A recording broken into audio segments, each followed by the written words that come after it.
Good morning students. आज हम BA second year की अपनी इस क्लास में ब्रिटेन के संविधान के बारे में पढ़ेंगे। हमने अभी तक ब्रिटेन के संविधान के विकास के बारे में पढ़ा है, ब्रिटेन के संविधान के स्रोतों के बारे में पढ़ा है। आज हम पढ़ेंगे ब्रिटेन का संविधान संयोग और विवेक का शिशु है। यह कथन है लिटन स्ट्रेची का। लिटन स्ट्रेची ने कहा कि ब्रिटिश संविधान संयोग और विवेक का शिशु है। इसके संबंध में हम तर्क देंगे कि इसमें संयोग के तत्व कौन से हैं जिससे ब्रिटिश संविधान का विकास हुआ, विवेक के तत्व कौन से हैं जिनसे संविधान का विकास हुआ। तो आज हमारे सामने है कि ब्रिटेन का संविधान संयोग और विवेक का शिशु किस प्रकार से है, लिटन स्ट्रेची ने इस प्रकार से क्यों कहा है। तो सबसे पहले मैं ये बताना चाहूँगा कि भारत, इसके अलावा अमेरिका, फ्रांस तथा अन्य देशों में योजनाबद्ध तरीके से संविधान सभाओं द्वारा ब्रिटेन के संविधान का निर्माण किया गया था। लेकिन अगर ब्रिटेन की बात करें तो जैसे मैंने आपको पहले भी बताया था कि ब्रिटेन की जनता जो है वो स्वभाव से रूढ़िवादी है। वह कभी भी उसको परिवर्तनों को क्रांति के माध्यम से स्वीकार नहीं करती है, लेकिन इन्होंने अपने स्वभावगत तरीकों से ब्रिटेन के संविधान के विकास में अपना योगदान दिया है। रूढ़िगत स्वभाव होने का मतलब है कि उनके स्वभाव में परंपराओं का महत्व जो है वो दिखाई देता है। जैसे जैसे राजनीतिक जागरूकता ब्रिटेन की जनता के स्वभाव में देखने को मिली, जैसे जैसे आवश्यकताएं परिलक्षित होती रहीं, वैसे वैसे ब्रिटेन के संविधान का विकास होता रहा। लेकिन हम आज यहाँ पढ़ने वाले हैं ब्रिटेन के संविधान में संयोग और विवेक ने किस प्रकार से अपना योगदान दिया है। तो लिटन स्ट्रेची ने जो कथन कहा है वो अपने आप में सही है। इसके संबंध में सिर्फ हमें यहाँ पर आज क्या देने हैं, तर्क देने हैं। तो संयोग के तत्व ब्रिटेन के संविधान में कौन से हैं? पहला तत्व है द्विसदनात्मक व्यवस्थापिका या द्विसदनात्मक संसद की बात करेंगे अपन। विश्व में जितने भी देशों में संसदीय शासन व्यवस्थाएं दिखाई देती हैं या फिर जहाँ पर भी संसद हमें देखने को मिलती है, चाहे अध्यक्षीय शासन व्यवस्था वाले देश हो, हम ये पाते हैं कि ब्रिटेन में अगर संसद त्रिसदनात्मक होती तो दुनिया के दूसरे देशों में भी संसद क्या होती? त्रिसदनात्मक होती। 1295 ईस्वी में जब आदर्श संसद को बुलाया जाना निश्चित किया गया तो उस समय 3 प्रकार के वर्ग थे। एक वर्ग था सामंतों का और उच्च धर्माधिकारियों का, और दूसरा वर्ग जो था वो नगर प्रतिनिधियों का। तो और इसके अलावा हम यहाँ पर क्या बात कर रहे हैं कि 3 वर्ग थे। तो 3 वर्ग जो है वो 3 सदनों को रिप्रेजेंट करने वाले थे। एक जनता से जुड़ा हुआ, एक सामंतों और धर्माधिकारियों से संबंधित, और एक उच्च धर्माधिकारियों से संबंधित वर्ग था। तो सामंतों और उच्च धर्माधिकारियों ने अपने हितों को जब एक पाया तो वहाँ पर एक वर्ग का जन्म हुआ, और इधर नगर के जो प्रतिनिधि थे उनका अपना एक वर्ग बन गया। तो ये क्या होगी? संसद द्विसदनात्मक हो गई। तो अभी मैं इसके बारे में आपको विस्तार से बताऊंगा। फिर उसके बाद में जो स्पीकर का पद था, यहाँ पर क्या था कि लोक सदन को क्या करना था? सम्राट के समक्ष अपनी एक याचिका प्रस्तुत करनी थी। तो लोक सदन की तरफ से कौन सम्राट के सामने और लार्ड सभा के सामने अपनी मांगों को प्रस्तुत करेगा, इसके लिए एक पद सर्जित किया गया उस समय। और वो पद किसका था? स्पीकर का पद, जिसके बारे में वहां पर परंपरा है कि एक बार स्पीकर सदा के लिए स्पीकर होता है। अर्थात जो स्पीकर होता है वो निष्पक्ष होता है, इसलिए वो जब तक निष्पक्ष बना रहता है तब तक अपने पद पर बना रहता है। दूसरी बात, मंत्रिमंडलीय व्यवस्था का विकास। अब ब्रिटेन में जो मंत्रिमंडलीय व्यवस्था थी जिसमें सामूहिक उत्तरदायित्व भी शामिल है, उसका विकास भी संयोग के परिणाम स्वरूप ही हुआ। आरंभ में हम क्या पाते हैं कि विटनेज मोड एक संस्था हुआ करती थी जिसको बुद्धिमानों की सभा कहा जाता था, और इससे राजा जो था वो राजकाज संबंधी कार्यों में परामर्श दिया करता था। विटनेज मोड। इसके बाद में क्यूरिया रेजिस संस्था आई, क्यूरिया रेजिस। फिर उसके बाद में प्रीवी काउंसिल। प्रीवी काउंसिल से हम क्या पाते हैं? कबाल संस्था को पाते हैं, और कबाल से कैबिनेट संस्था का जन्म हुआ। और इसमें भी क्या बताया गया कि जो हैनोवर वंश के शासक थे जॉर्ज प्रथम और जॉर्ज द्वितीय, उनको अंग्रेजी भाषा का ज्ञान नहीं था, जिसके कारण उन्होंने मंत्रिमंडल की बैठकों की अध्यक्षता करना बंद किया। और क्राउन का जो सबसे प्रमुख लार्ड हुआ करता था, जो उत्तरदायित्व की दृष्टि से भी और वरिष्ठता की दृष्टि से भी सर्वोच्च हुआ करता था, उसको मंत्रिमंडल की बैठकों की अध्यक्षता करने के लिए कहा गया, तो वो मंत्रियों का प्रधान हो गया और उससे प्रधानमंत्री पद का सृजन हुआ। इस दृष्टि से 1742 ईस्वी में हमने क्या पाया कि रॉबर्ट वॉलपोल जो थे वो ब्रिटिश प्रधानमंत्री बने, पहले ब्रिटिश प्रधानमंत्री बने, लेकिन जब 1748 में निम्न सदन में उन्होंने अपने विश्वास को खो दिया तो उन्होंने एक स्वस्थ परंपरा स्थापित करी कि प्रधानमंत्री और उसका मंत्रिमंडल अगर अपना विश्वास का मत खो दे निम्न सदन में तो उसे अपने पद से मंत्रिमंडल सहित त्याग पत्र दे देना चाहिए। तो वहाँ सामूहिक उत्तरदायित्व के सिद्धांत का विकास हुआ। तो ये सहयोगी था कि वहां पर द्विसदनात्मक व्यवस्था भी का स्पीकर का पद, मंत्रिमंडलीय व्यवस्था और सामूहिक उत्तरदायित्व की पद्धतियों का विकास हुआ। अब इसके बाद में विवेक के तत्वों की बात करें तो 1832, 1867 और 1884 ईस्वी में ब्रिटेन में जो सुधार अधिनियम पारित किए गए, जो सोचे समझे तरीके से सुधार के उद्देश्य से पास किए गए थे संसद के द्वारा, वो भी ब्रिटेन के संविधान में अपना योगदान देते और विवेकपूर्ण तरीके से ब्रिटेन के संविधान में अपना योगदान इन सुधार अधिनियमों द्वारा दिया गया है। इसके बाद 1919 और 1949 के संसदीय अधिनियम, जिनसे शक्तियां जो थी वो लॉर्ड सभा से कॉमन सभा को हस्तांतरित हुई।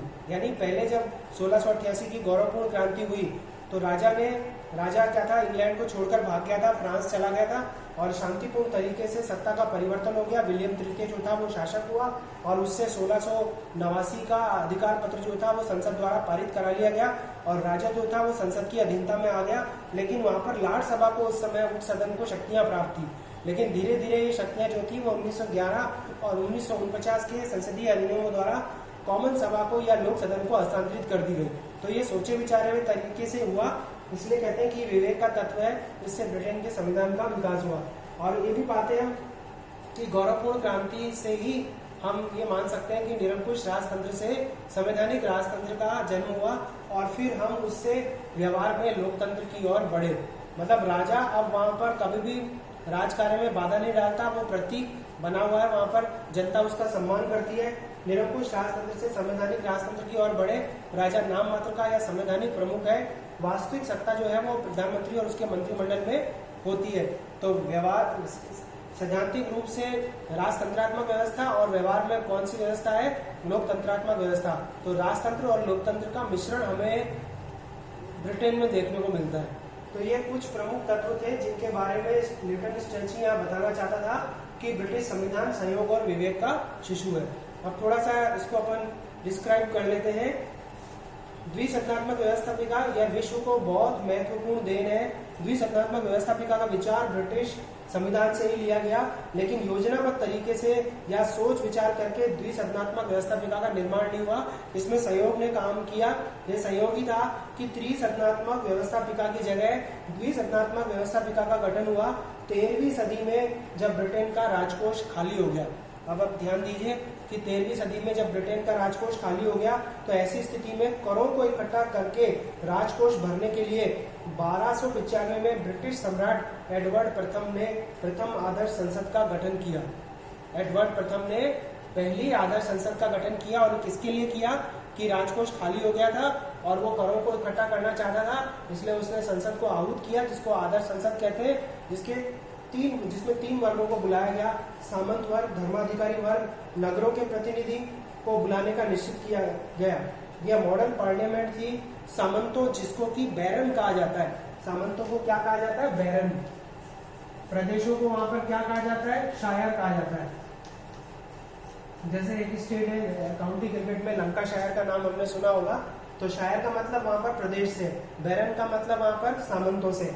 सामंतों और उच्च अधिकारियों ने आपसी हितों में जब एकता महसूस की तो दोनों ने अपने अपने हितों की पूर्ति के लिए एकजुटता स्थापित की। इसी क्रम में शायर, जिसको कि अपन प्रदेश कहते हैं, उनके जो प्रमुख थे, जिनको अपन नाइट कहते हैं, उनके हित जब परस्पर एक दूसरे के समान दिखे तो उन्होंने भी अपना एक वर्ग बना लिया और द्विसदनात्मक व्यवस्थापिका का जन्म हुआ। उच्च सदन, जिसको लॉर्ड सभा कहते हैं, जिसमें सामंत और उच्च धर्माधिकारी शामिल थे, और निम्न सदन, जिसको लोक सदन कहते हैं, जिसमें शायरों के यानी प्रदेशों के नाइट और नगरों के प्रतिनिधि शामिल थे। 2 वर्ग बने। इस तरह जनसाधारण और उच्च वर्ग से 2 सदन वाली व्यवस्थापिका का जन्म हुआ। तो 1295 ईस्वी में एडवर्ड प्रथम ने प्रथम आदर्श संसद का गठन किया। सामंत वर्ग, धर्माधिकारी वर्ग, नगरों के प्रतिनिधि और शायरों के जो नाइट थे वो अलग अलग वर्गों के रूप में दिख रहे थे, लेकिन उच्च धर्माधिकारियों और सामंतों ने अपना एक वर्ग बनाया और नगरों के प्रतिनिधि और शायरों के नाइटों ने अपना एक क्या बना लिया, वर्ग बना लिया और द्विसदनात्मक व्यवस्थापिका का संयोगवश जन्म हुआ। अगर वहां पर उस समय त्रिसदनात्मक व्यवस्थापिका होती तो दुनिया में भी त्रिसदनात्मक व्यवस्थापिका होती। स्पीकर का पद 1376 ईस्वी में अस्तित्व में आया, जब लोक सदन ने सम्राट और लार्ड सभा के सामने अपनी याचिका प्रस्तुत करने के लिए एक व्यक्ति विशेष को नियुक्त किया, तो यह व्यक्ति विशेष क्या कहलाया, स्पीकर। स्पीक अप यानी लोक सदन की बात को रखने वाला एक ऐसा व्यक्ति जो सम्राट और लार्ड सभा के सामने अपनी याचिका को प्रस्तुत करेगा। तो वहीं से इसका जन्म हुआ। और फिर उसके बाद में मंत्रिमंडलीय व्यवस्था, इसका मतलब है कि संसदीय व्यवस्था में मंत्रिमंडल लोक सदन के प्रति उत्तरदायी होता है। ब्रिटेन में मंत्रिमंडल और मंत्रिमंडलीय व्यवस्था संयोगवश ही विभिन्न चरणों से गुजरकर अंतिम चरण कैबिनेट तक पहुंची है। अगर ब्रिटेन संवैधानिक विकास के इतिहास को देखते हैं तो हम पाते हैं कि 17वीं सदी से पूर्व तक एंग्लो सेक्शन काल में तथा नॉर्मन काल में सम्राट को परामर्श देने के लिए और प्रशासनिक कार्यों में सहयोग के लिए दो संस्थाएं विट, नेज, मोट और क्यूरिया रेजिस थी। विट, नेज, मोट और क्यूरिया रेजिस। विट, नेज, मोट और क्यूरिया रेजिस, ये दो संस्थाएं हुआ करती थी। क्यूरिया रेजिस। फिर प्रीवी काउंसिल आ जाएगी, जैसे कि मैं पहले चर्चा कर चुका हूं। फिर कबाल आएगी, कबाल से कैबिनेट बनेगा। तो इस तरीके से क्या होगा, कैबिनेट व्यवस्था का विकास होगा या मंत्रिमंडलीय व्यवस्था का विकास होगा। और ये जो कबाल है वो पांच मंत्रियों के नामों के पहले अक्षर से कबाल बनेगा। C for Clifford, A for Arlington, B for Buckingham, A for Ashley और L फॉर लाडरडेम। ये 5 व्यक्ति थे जिनके नाम से कबाल संस्था का जन्म हुआ। कबाल और कबाल से कैबिनेट। 5 व्यक्ति थे, कौन कौन से,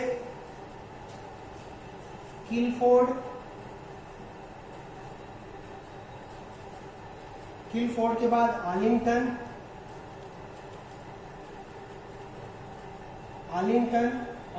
के बाद में बकिंघम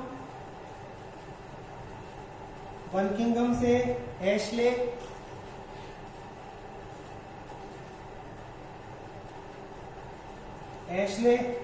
और एशले के बाद लाडरडेम।